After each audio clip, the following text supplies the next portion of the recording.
Shalom, shalom, shalom, beautiful people. I hope you guys having a great day today. Good afternoon. I was on a little break from my job, so I decided to come out here and look and see what I can get out of the garden because, that's just who I am. So I just thought to share a couple of things that I got out my garden this morning with you guys. So I was able to get just one squash because I don't like for it to get too long and old and rough. I like it for it to be eaten young and tender because they taste better. A couple of bell peppers start blushing, a pepper, a tomato, and also a couple of okras.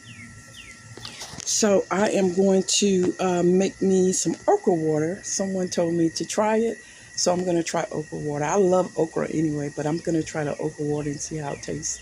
So I hope you guys have a great rest of your week this week. And I'm going to get back in the house because my break is almost over. And I don't want to get in trouble with my job because I need it. So I hope you guys having a great day today. Shalom, be safe, and happy gardening.